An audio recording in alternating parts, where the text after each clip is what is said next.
Es el proyecto de desarrollo de infraestructura global y cooperación internacional más grande del mundo. Su nombre se debe a una experiencia comercial milenaria. China es el gran impulsor. Hoy, en el mapa, conoceremos más de la franja y la ruta. La ruta es una estrategia de progreso mundial y cooperación internacional que busca fortalecer los vínculos económicos entre China y Asia, Europa, África y América Latina, profundizar su cooperación y crear un espacio de crecimiento más amplio a través de un modelo de cooperación innovador, con vías e infraestructuras terrestres y marítimas financiadas en su mayoría por Pekín. Es una iniciativa del presidente chino Xi Jinping. La Ruta de la Seda es precisamente el gran proyecto que propone China a los gobiernos de la comunidad mundial para contribuir al desarrollo integral, al crecimiento acelerado y al multilateralismo. ¿Por qué? Porque la Ruta de la Seda desencadena un grupo de procesos desde el punto de vista económico, comercial, incluso procesos jurídicos también, por todas las implicaciones que tiene el desarrollo de ese proyecto, que implica una gran infraestructura, un proyecto con puertos, aeropuertos, con estaciones de ferrocarril, con más de 13.000 líneas, kilómetros de líneas de ferrocarril en las 19 rutas que tiene la franja y la ruta, y que permite el desarrollo más equilibrado de los países que lo integran.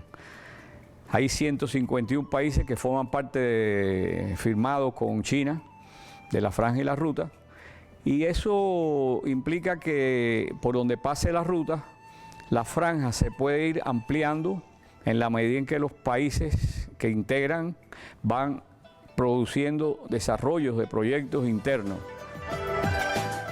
La franja y la ruta alude a una antigua red de rutas comerciales establecidas oficialmente durante la dinastía de Han de China alrededor del año 130 a.C., que abre el comercio con Occidente y comunica las diferentes regiones. En 1877, el geógrafo y aventurero alemán Ferdinand von Richthofen le da el nombre de las rutas de la seda o ruta de la seda. Los caminos van desde China, pasan por India, Asia Menor, Mesopotamia, Egipto, el continente africano y llegan hasta Grecia, Roma y Gran Bretaña. Ya venía una cultura milenaria antigua creando una exploración dentro de las rutas desde la República Popular de China hasta la integración con Europa y Medio Oriente, Asia e incluyendo América Latina. De hecho, hay unos constructos teóricos inclusive que certifican que la República Popular de China, en términos de rutas marítimas y comerciales, ya había visitado parte de la América antes de Colón y antes de los criterios de Génova en la visión de la Europa para su momento de la corona española. De hecho, la antigua Persia, lo que hoy en día es Irán, fueron los primeros socios para la cultura mineraria de la República Popular de China, y de ahí se expandió, inclusive con Alejandro Magno, después progresivamente en otras esferas dentro de la estructura de lo que hoy conforma la Europa occidental en frontera con el Medio Oriente. Entre los productos que más comercia China, en aquel momento están la seda, muy popular en Occidente y de donde proviene el nombre de la ruta, la pólvora y el papel, ambos inventados por el país asiático. Las rutas duran hasta 1453, cuando el Imperio Otomano boicotea el comercio chino con Occidente y la Sierra. El 7 de septiembre de 2013, el presidente chino Xi Jinping retoma la experiencia y propone por primera vez en Kazajistán la construcción de la franja económica de la Ruta de la Seda. Casi un mes después, el 3 de octubre, en el Parlamento Nacional de Indonesia plantea la construcción de la Ruta de la Seda Marítima del siglo XXI. 东南亚地区自古以来就是海上丝绸之路的重要枢纽。中国愿同东盟国家加强海上合作，使用好中国政府设立的中国东盟海上合作基金，发展好海洋合作伙伴关系，共同建设21世纪海上丝绸之路。 En diciembre de ese mismo año, denomina ambas propuestas como la franja y la ruta. La ruta es la vía, es toda la direccionalidad que lleva, tanto el sentido como la dirección, ¿no? Que lleva, porque es sentido hacia el país y hacia China también. Ese es por un lado la vía, la ruta, y que va marcando un camino, ¿no? Y la franja es lo que se extiende en torno a esa ruta. La franja de desarrollo, porque si, por ejemplo, ahora pasa la ruta va a pasar por la zona económica especial de La Guaira o la de la zona oriental, ahí empieza a las empresas más cercanas a los puertos, a la zona económica especial, tienen más ventajas a las más lejanas, pero eso va extendiéndose, se va extendiendo esa franja que está en torno a la ruta. Y ese es el concepto que implica ese desarrollo sostenible que contribuye al desarrollo sostenible este proyecto de la franja y la ruta, porque se va ampliando esa franja tanto en lo ancho como en lo largo de la franja. Al regreso de la pausa. En el año 2013, Xi Jinping anuncia la segunda ruta con la creación de la Ruta de la Seda Polar. La franja y la ruta BRI, por sus siglas en inglés, es un proyecto basado en un concepto nuevo, la comunidad del destino compartido a partir del libre comercio entre las naciones. Sigue el principio de consulta extensa, construcción conjunta, beneficios compartidos y fortalece los intercambios y la cooperación de las 5 conectividades: conectividad política, conectividad de infraestructura, conectividad comercial, conectividad financiera y conectividad entre personas. 不是封闭的，而是开放包容的；不是中国一家的独奏，而是沿线国家的合唱。 Por eso en la franja y la ruta hay una disposición a apoyar, a colaborar tecnológicamente de parte de China, que tiene el mayor avance, tanto en infraestructura como en general infraestructura, porque son comunicaciones también, el transporte terrestre sobre todo. Hay que darse cuenta que la franja y la ruta está moviendo más de 500.000 de containers ya en los 10 años que lleva, que se conmemoraron ahora los 10 años de la franja y la ruta. Y se hizo un foro muy grande donde participaron 150 países que constituyen las 4/5 partes del mundo ligado a la franja y la ruta. Y más del 78, no, 79% de los países, ¿no? Para tener una idea de los porcientos. Todo esto hace que la franja y la ruta sea uno de los proyectos de mayor futuro, podríamos decir, porque es avalado, es respaldado, es necesitado por la mayoría de los países del mundo de hoy, ¿no? El objetivo es crear un orden basado en la prosperidad y la estabilidad, tomando como modelo las relaciones establecidas entre Oriente y Occidente en la época histórica de la Ruta de la Seda. Para facilitar el comercio entre América, Asia y Europa, China y Rusia acuerdan iniciar juntos la Ruta de la Seda Polar, que es una nueva vía naval para explorar el Ártico. En su mayor parte, va por la costa septentrional de Rusia, comienza en el Atlántico Norte, penetra por el mar de Barents y finaliza en el estrecho de Bering, en el Océano Pacífico. En el año 2013, Xi Jinping anuncia la segunda ruta con la creación de la ruta de la seda polar, y que obviamente entrando en los ejes del polo, ya ellos estaban ensayando desde forma milenaria la ruptura de un mundo hegemónico que no podía, el caso único de los Estados Unidos después de la Segunda Guerra Mundial, y que iba más allá de fronteras. De ahí entonces explica por qué en 1973 Estados Unidos se tuvo que reunir con China, porque ya ellos tenían una estructura multilateral ampliada para trascender a la praxis visionaria de lo que vendría siendo la tercera ruta, que todavía está en proceso de construcción, y que Xi Jinping, aunque construyó la segunda ahorita y le dio una formalidad, hubo muchas críticas porque va a trascender al caso del BRIC en el tiempo, el BRIC Plus. En una década, China ha establecido cooperación tecnológica con más de 80 países participantes de la Franja de la Ruta y la Seda. Ha respaldado más de 1000 proyectos de investigación conjunta. Ha iniciado la construcción de más de 50 laboratorios conjuntos en áreas como agricultura, nuevas fuentes de energía y salud. Ha realizado una inversión de casi $1 billón en más de 13.000 proyectos de cooperación. En 10 años que se conmemoraron ahora, se han producido $1 billón de comercio. Eso significa, dividido en 10, es a razón de millones anuales que se mueven con la Franja y la Ruta. En esas 19 rutas que hay, porque hay que pensar que son 19 rutas, pero a su vez 19 franjas de países que empiezan a participar, porque los países reciben importaciones y al mismo tiempo montan exportación.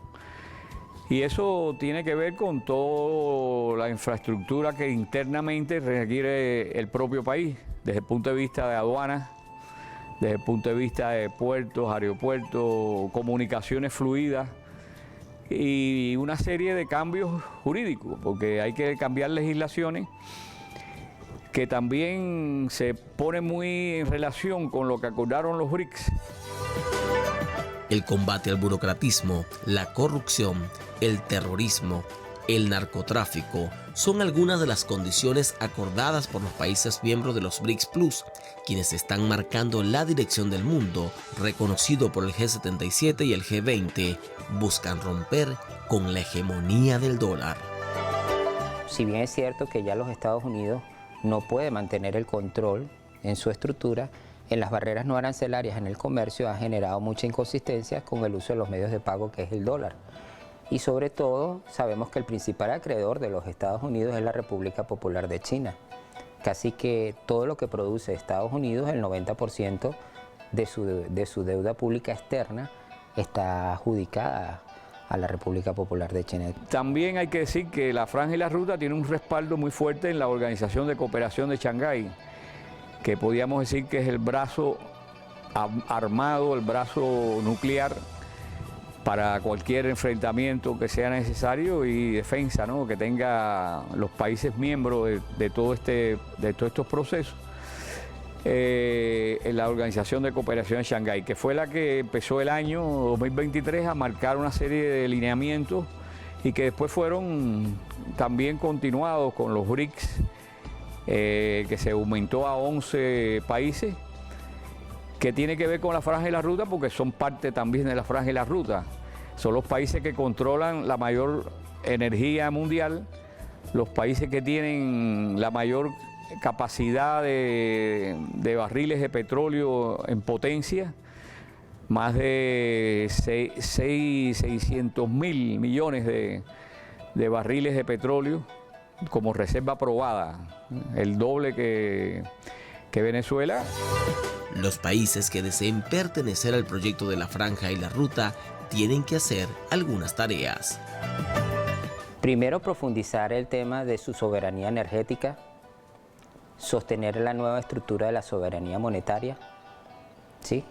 Si bien es cierto que nosotros tenemos una convergencia desde UNASUR con el BRIC para activar en caso de cualquier escenario o contingencia en las barreras no arancelarias de que vayamos a tener trabas en el comercio, esas arquitecturas financieras regionales van a ser clave porque ya existe un banco de desarrollo del BRIC que es oportuno y que obviamente ahorita los organismos de financiamiento multilateral, por más que quieran desmembrar o endeudar a los países que vamos en vías de desarrollo, ya tenemos una opción para podernos oxigenar y apostar a la infraestructura del desarrollo regional. Al retorno, todo es una gran red de interconexión mundial, esto de la franja y la ruta. en estos momentos, Asia se está conformando en la zona más amplia de libre comercio del mundo. En 2022 lo era África. En ambos lugares se montan y descargan las importaciones y exportaciones de los países, lo cual abarata los costos de transportación porque se usan las mismas vías e impactan positivamente en las zonas económicas especiales. Todo es una gran red de interconexión mundial, esto de la franja y la ruta, que tiene que ver mucho con, también hay que decirlo, con los cambios internos en el socialismo chino, con la llegada de Xi Jinping, que trajo una visión profunda, yo dijera, como lo dicen ellos, ¿no?, del marxismo-leninismo, aplicado a las condiciones chinas. Ambos mandatarios, tanto el comandante Fidel como el comandante Chávez, tenían una visión de que si los chinos tenían su ruta de la seda, ellos iban apostando a los hilos de libertad. Y creo que por ahí, quizás hoy en día, en honor a estos dos gigantes de América y el eje sur-sur, sobre todo Nicaragua con el tema del transatlántico del Pacífico del Sur, van a estructurar un modelo para los modelos de financiamiento al desarrollo no estén sujetos a la hegemonía de poder en los organismos de financiamiento multilateral. Las ideas de integración, de compartir con los demás, tiene su raíz histórica. Eso mismo se acordó en el año 54 entre la China y la India, entre Zhou Enlai y Jawaharlal Nehru, que firmaron, después que fueron países independientes, firmaron los llamados principios de Panchachila, que son principios que van más allá de lo que dice la Carta de la ONU, porque incluye la cooperación de beneficio mutuo, que no están en la Carta de la ONU así como tal, ¿no? Y por eso es que es reconocido como el padre fundador de esta idea, que ha tenido un gran respaldo, y lo vemos en esta cantidad de países que conforman el tratado con China, la franja y la ruta. Nosotros estamos ahora en un nuevo multilateralismo, pero bajo una estructura también de economía digital. Y esa es la vanguardia que creo que la región debe apostar en caso de que exista una inconsistencia de incapacidad de pago de deuda, porque demasiado frente ya tiene la hegemonía de poder con la crisis económica mundial que tenemos. Agrégale tú cambios climáticos y pospandemia.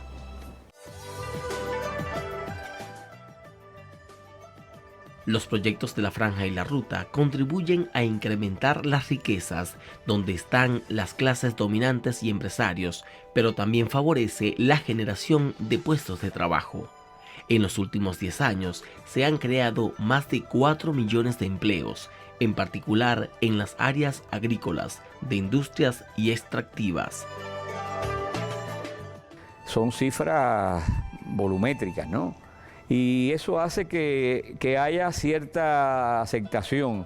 En el fondo se le han ido cortando los tentáculos al imperialismo norteamericano, al imperialismo inglés, al imperialismo francés, los que tenía Francia en África, los que tenía el Reino Unido en Asia, los que tenía Estados Unidos en América Latina, y esos tentáculos empiezan a dejarse de funcionar, empiezan a crearse otras relaciones de mutuo beneficio, y por eso es que tiene esas perspectivas tan halagadoras la franja y la ruta. China expande su mirada, cruza el Atlántico y busca integrar a América Latina en su proyecto. Las nuevas formas de integración que propone el presidente Chávez a principios del milenio se enmarcaban en la nueva ruta de la seda. La República Bolivariana de Venezuela creo que tiene un compromiso clave entre la praxis visionaria del multilateralismo y la construcción de lo que nosotros llamamos mundo pluripolar. Ya China tenía una visión milenaria que creaba nexo, y sobre todo cuando fue muy criticado el comandante Chávez en el 2001, cuando empezó a viajar precisamente una vez que reafirma la presidencia en una primera reforma constitucional, viajar a la República Popular de China, porque ya había visualizado que la ruta de la seda iba a ser clave en el eje y en el tiempo, no solamente para los equilibrios internacionales que necesitaba el planeta, sino para el eje sur-sur, que incluye Suráfrica y que incluye inclusive también el Medio Oriente. Para Venezuela, supone un gran beneficio formar parte de los proyectos de y con China. Cuando empiece a funcionar la franja y la ruta, en el sentido de que las zonas económicas especiales estén ya al máximo de su potencial, va a tener mucha posibilidad de exportar muchas cosas. Y basado en las materias primas que tiene como parte del potencial de Venezuela, grandes riquezas en materias primas y en minerales que pueden convertirlos con valor agregado en productos para toda una globalización comercial. Cualquier tipo de producto que necesite níquel, aluminio, Venezuela está en la capacidad de exportar en millones de estos productos y puede competir en el mercado mundial, pero todo depende de cómo se estén desarrollando las inversiones, que hay mucha participación en inversionistas, y que las inversiones requieren por lo menos 4 o 5 años para empezar a generar grandes riquezas, ¿no? Por la fábrica que tienen que montar, todo lo que conocemos que son las preparaciones, movimiento de tierra, industrias, etcétera. El principal producto de exportación de Venezuela es el petróleo, con grandes reservas probadas. El paso para materializar su ventaja es la reactivación de sus refinerías, de la producción petrolera y el cubrimiento de las demandas mundiales. Quizás a lo mejor hoy en día el socialismo de mercado, que es un paradigma el cual ingresa a la República Popular de China ante la OMC, y dicen que es más capitalista que dentro de la estructura del modelo neoliberal, es un mecanismo de subsistencia, pero apropiar las bondades del mercado para sostener la soberanía de un país en su producción y en su desarrollo sostenible, yo creo que no sería inconsistente a la estructura como lo ha planteado los Estados Unidos, sin transferencia tecnológica, sin desarrollo sostenible en los países que vamos en vías de desarrollo y con los niveles de endeudamiento de esclavitud, por la cual hoy en día algunos países hermanos, incluyendo Suráfrica, se encuentran sujetos a esos criterios.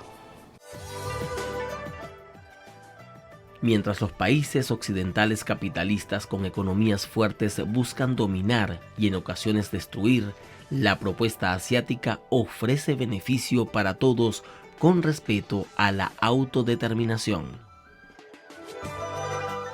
Esa es una de las ventajas que tiene la franja y la ruta que no tienen las grandes corporaciones capitalistas, porque las grandes corporaciones capitalistas lo que buscan es dinero efectivo, y en la franja y la ruta los países buscan un intercambio, un trueque de productos que tengan ventaja a cada país.